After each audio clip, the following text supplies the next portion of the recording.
So in this webinar, we're going to be having a look at the healthcare standards associated with the Level 2 Healthcare Support Worker.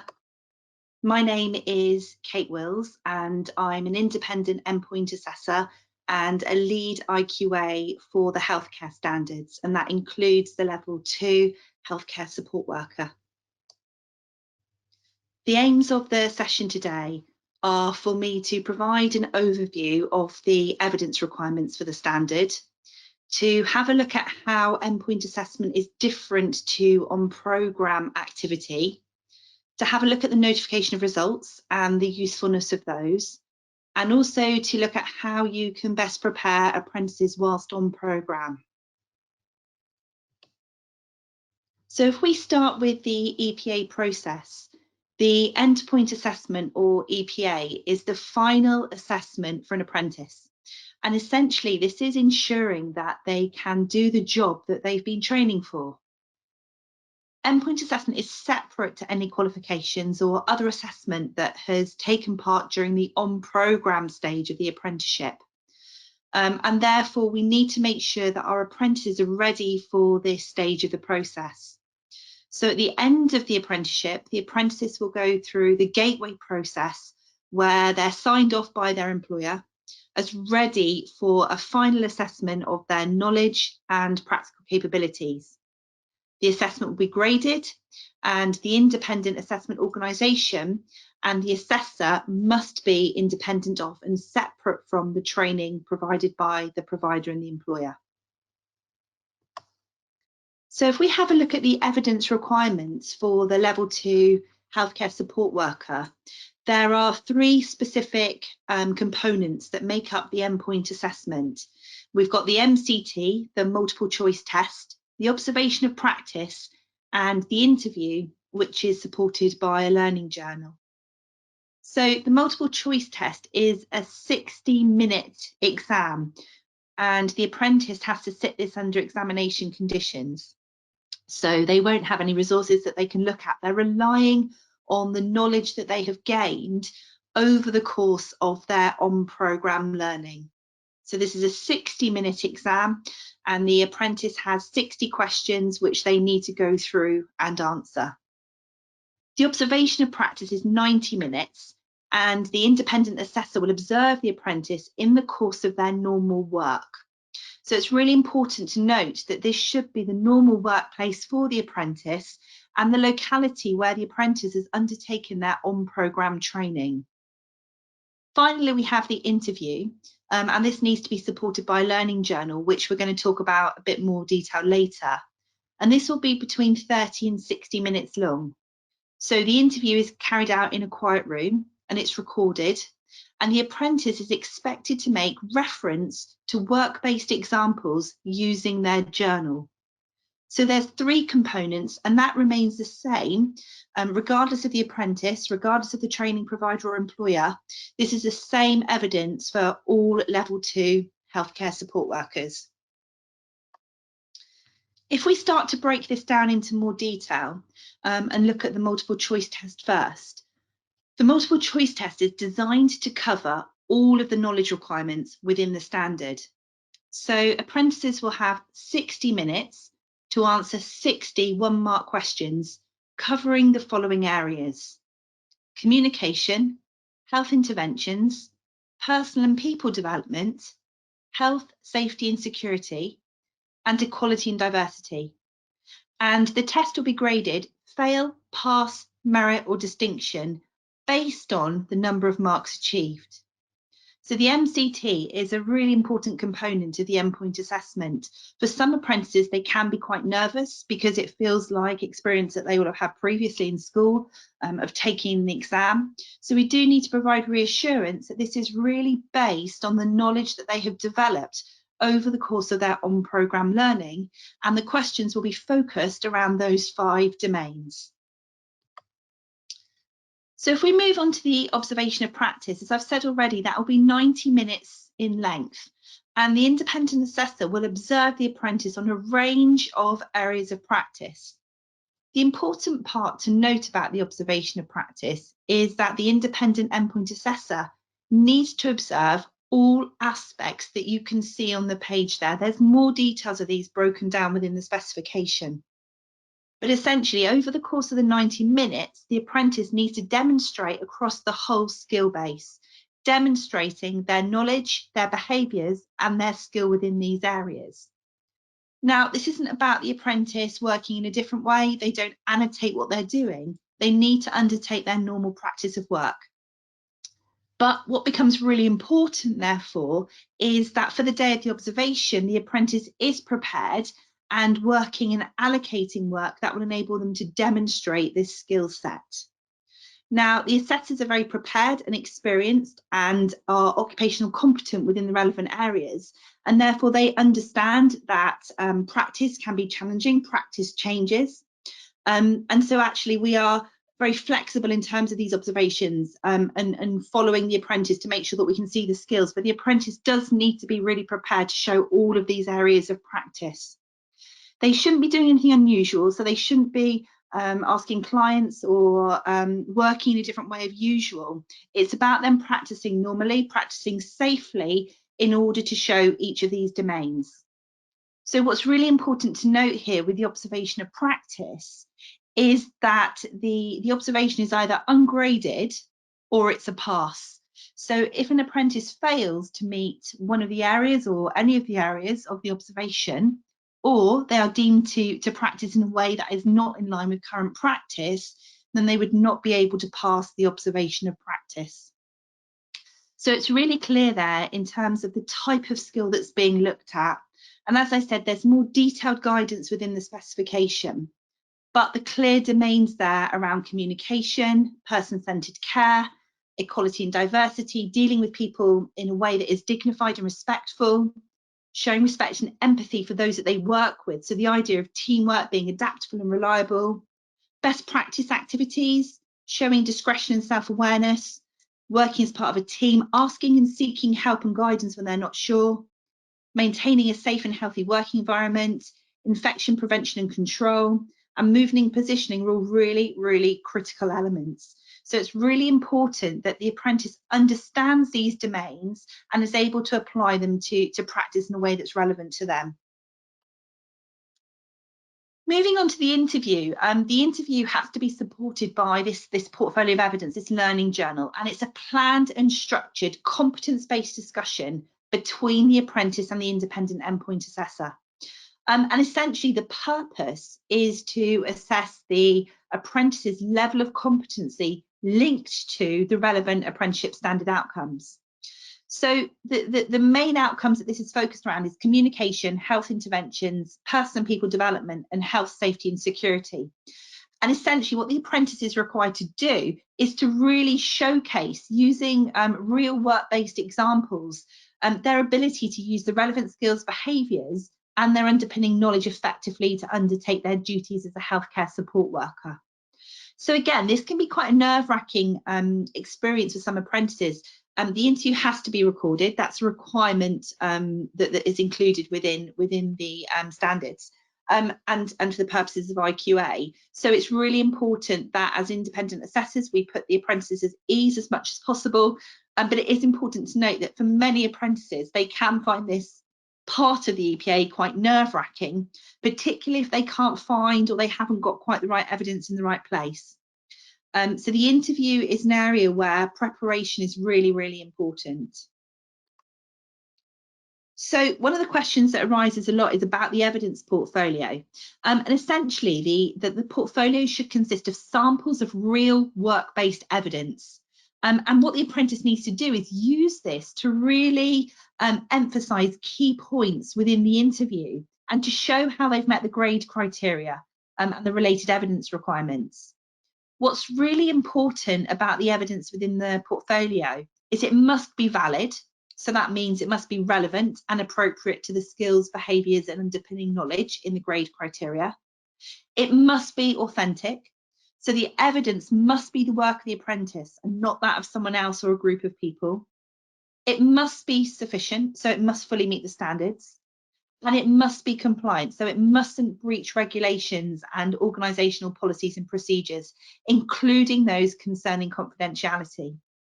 So for every piece of work within that portfolio, it's really critical to ensure that it is valid, it is authentic, it is sufficient, and it is compliant. So over the course of the apprenticeship, the apprentice will be gathering information, working on work, gathering certificates as they undertake specific training. But essentially, the portfolio needs to be produced by the apprentice in the final 3 months leading up to the endpoint assessment gateway.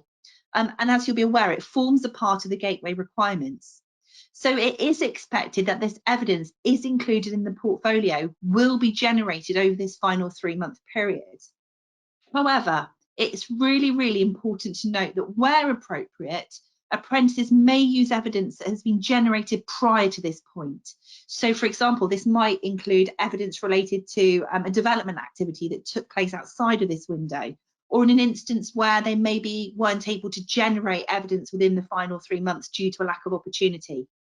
So it's important to note that point, that evidence outside of this 3-month period can be utilised, but the formulation, the final capture of that portfolio should be in the final 3 months. The portfolio can be presented in hard copy or digital. So this is down to you, to the employer, to the training provider and the apprentice to discuss and agree what's going to be most appropriate.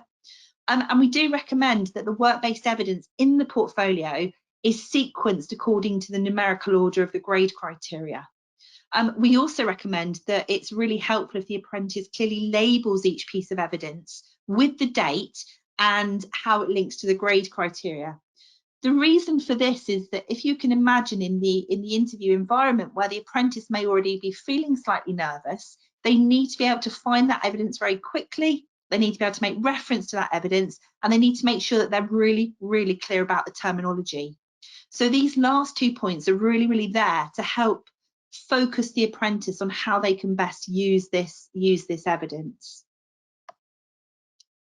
So if we think about evidence requirements and translating this into grading, essentially we're going back again to these 3 separate components. So the MCT, as we said, with the level 2 is 60 questions with 1 mark per each question.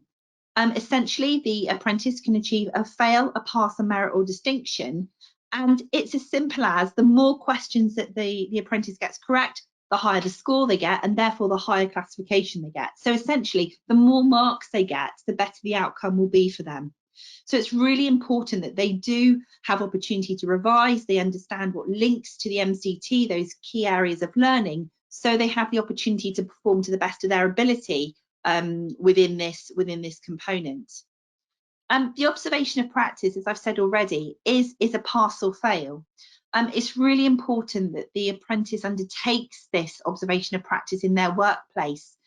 Remember, we're looking at their skills and their behaviours, so they need to feel confident and competent in the areas of practice that they're delivering. They need to be very, very aware of how to link the criteria from the standards to their observation of practice, and they need to have the opportunity to demonstrate these skills. And finally, we have the interview. And essentially, this is a synoptic assessment, meaning that it's a build-up of all of the apprentices' knowledge, skills, values, and behaviours across the standard. And like the MCT, this is graded as fail, pass, merit, or distinction. So essentially, in order to move up to the grading profile, the pass has to be met in an entirety first. If the pass is met, then an apprentice can be moving on to the merit and then the distinction criteria. And essentially, the merit and the distinction criteria link very, very much to the clarity of the work-based examples that are given and the rationale, the analysis and the demonstration of independent thought and practice in relation to the standards.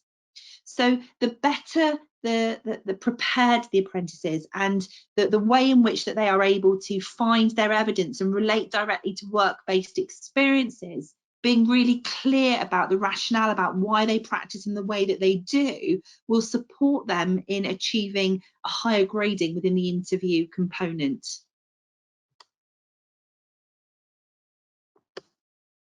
So if we think about the overarching grading of the endpoint assessment, on this slide, you can see the 3 components and how the overall endpoint assessment grade is achieved. So you can see that essentially the better the apprentice does in the components that are graded. So in the multiple choice exam and in the interview, the outcome of the endpoint assessment will be stronger.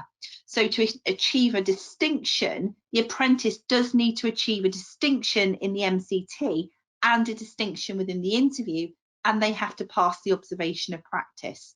So you can see that all elements of the endpoint assessment have to be passed in order for the apprentice to pass the endpoint assessment. So the notification of result is a document that is produced by the independent endpoint assessor. And essentially what the independent endpoint assessor will write a summary of the components of the EPA.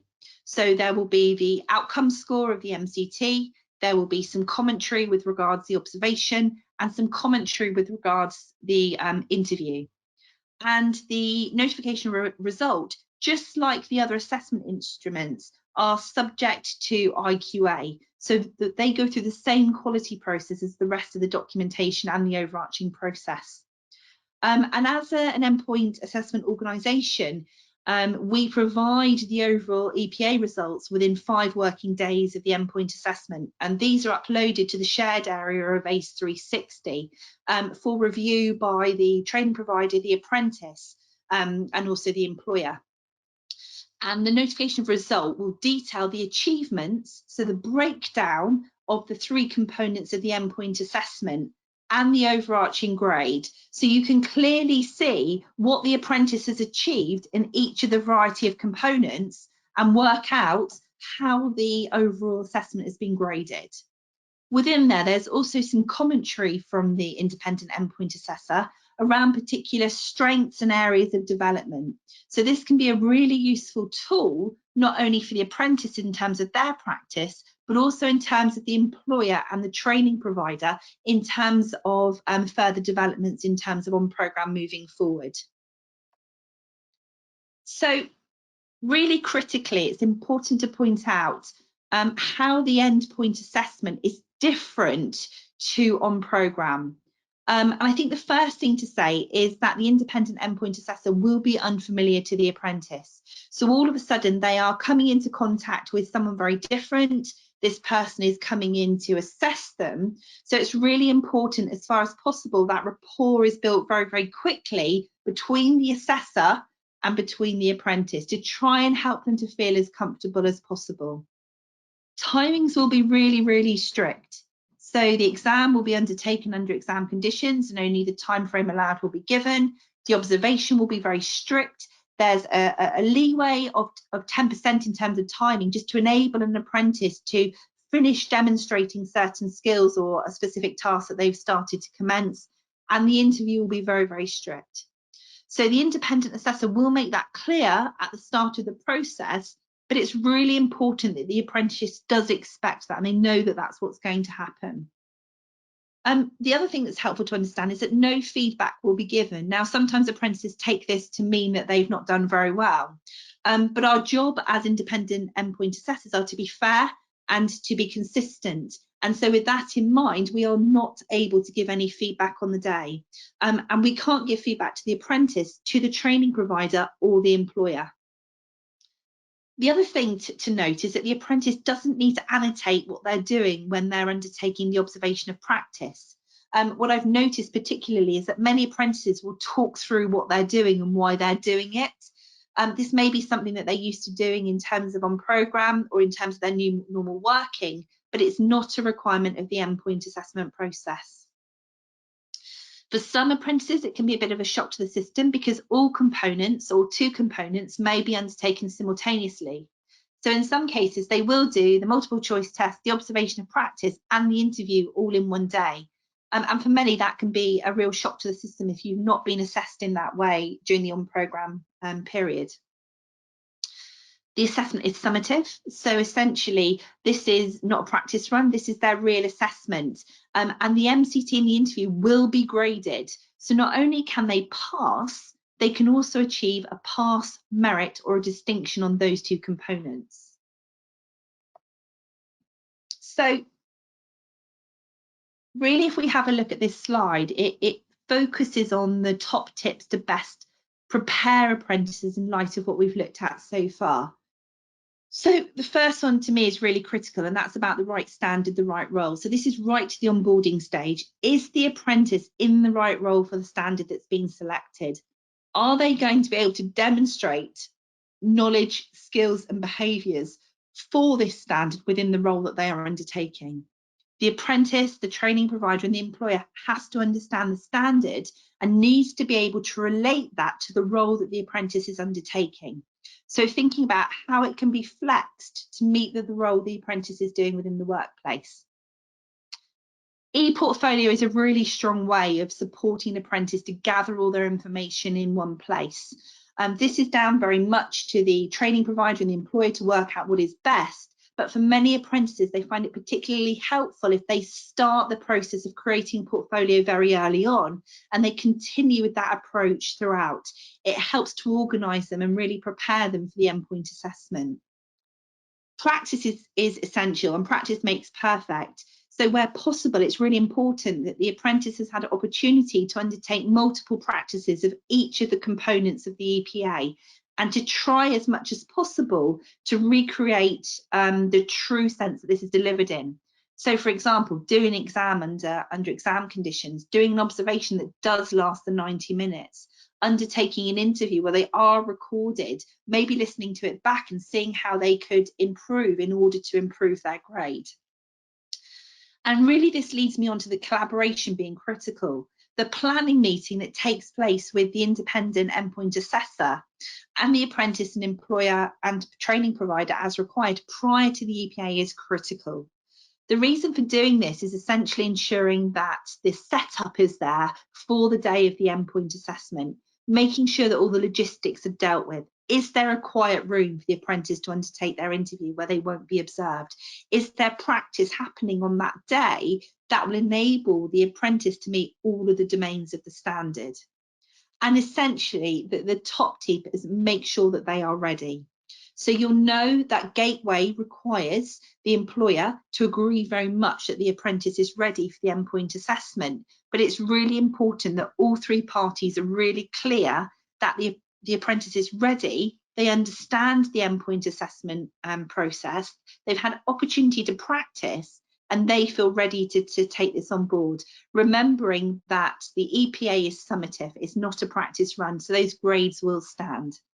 Thank you so much for attending today, and please do email me if you have any questions following today's webinar. My email address is kjdwills@hotmail.com. Thank you very much, and I look forward to hearing from you in the future.